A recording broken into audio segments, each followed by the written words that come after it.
En una ciudad que apuesta con mayor vigor e insistencia por mostrar una careta de progreso y modernidad, las formalizaciones que son impulsadas por entes municipales en la rama de los servicios públicos nos hablan más bien de una formalidad en la superficie, tan solo parcial, en la que no hay un diálogo de concesiones entre consorcios y un ente regulador para velar por un mutuo entendimiento ni trazar proyectos viables, con resoluciones pertinentes y factibles desde ambos bandos. Si en la calle se elude la formalidad es tan solo para sancionar o multar la omisión de las normativas impuestas por consejos superiores. El problema radica en que la aparente búsqueda de la formalidad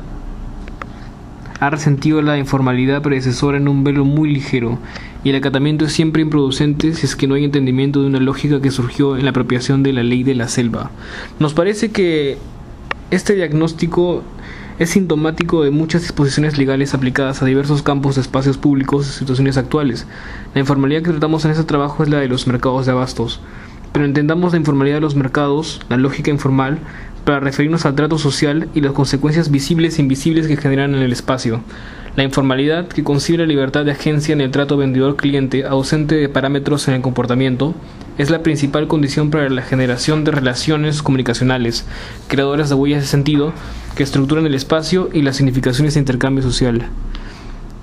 En la formalidad que tomamos como contraejemplo, los términos de uso del espacio y los términos del trato ya están definidos a priori de la experiencia, pero precisamente es aquel margen de comportamiento y transacción en la informalidad la que define estos espacios. Tomemos en caso contrario los ejemplos de mercados municipales, con mayor grado de formalidad, en donde existen delegaciones estrictas en contacto con directivas desde la municipalidad que limitan,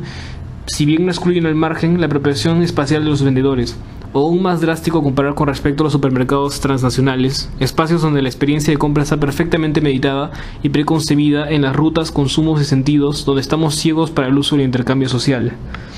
Nuestra propuesta plantea desentrañar, gracias a nuestras observaciones, en qué sentido esta agencia del trato no preconcebido, no normativizado, genera huellas de sentido en el interior mismo de los mercados, cómo se manifiestan con relación al cuerpo y el espacio, y qué actores sociales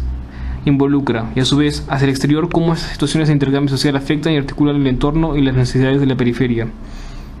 A continuación nos adentraremos en descubrir las manifestaciones de la lógica de la informalidad, de la no normatividad hacia el interior. Un primer punto a tomar a consideración al interior del mercado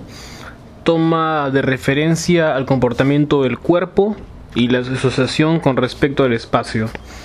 Podemos decir que a diferencia de las grandes cadenas de supermercados, donde se controlan los olores, sonidos y el clima mediante el empleo de calefacción, ventiladores, aromatizantes y una amplia estructura superior que cubre todo el espacio, en los mercados informales no se reprimen estos elementos y se favorece a que puedan ser sentidos, olidos y producidos a libertad del público y comerciantes.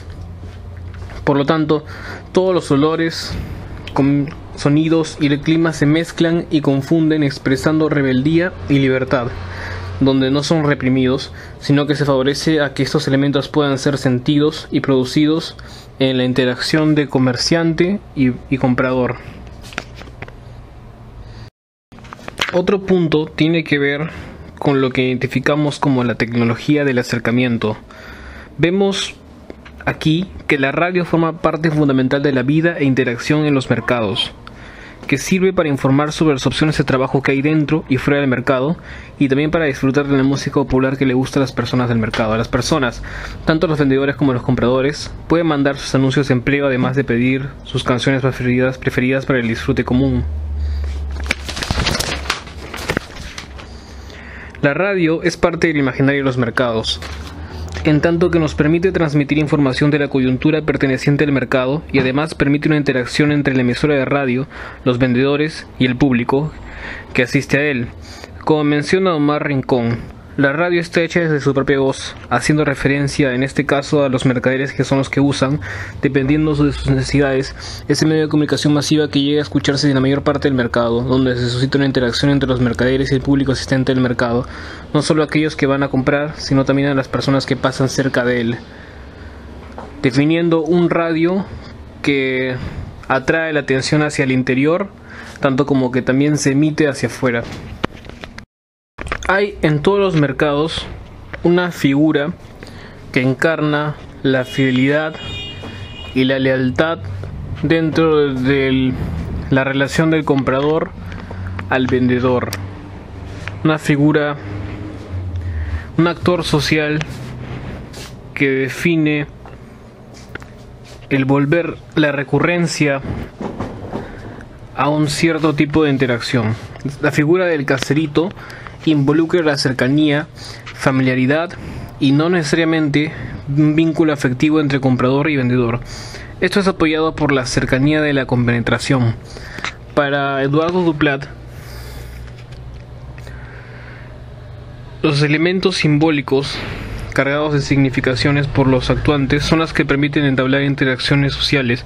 y en el mercado la cercanía y la experiencia de vida compartida que surge de la interacción entre el cliente con los comerciantes se expresa en el término caserito. Por otro lado, tenemos el término imiyapa, que consiste indirectamente por parte del comprador reafirmar su fidelidad de comprar en determinado puesto, y que esto incluye un premio, es decir, la yapa. Por último, Duplat menciona también los procesos de interacción social como bases donde se construye una identidad, entendida como fruto de una negociación entre las significaciones intra e intersubjetivas, manifestadas y ejemplificadas aquí. Por último, un punto a notar hacia el exterior del mercado, una articulación de la periferia, tiene que ver con la densidad de las relaciones formadas a partir de un mercado. El mercado se convierte en el nodo principal de una red de relaciones sociales comunicacionales. El proceso de interacción que se da en el mercado a partir de las relaciones interpersonales ha generado y desarrollado más negocios y servicios alrededor. Esto grande fortalece el proceso de interacción. Por otro lado, tenemos la creación de lazos imaginarios alrededor de un espacio con la función de narrar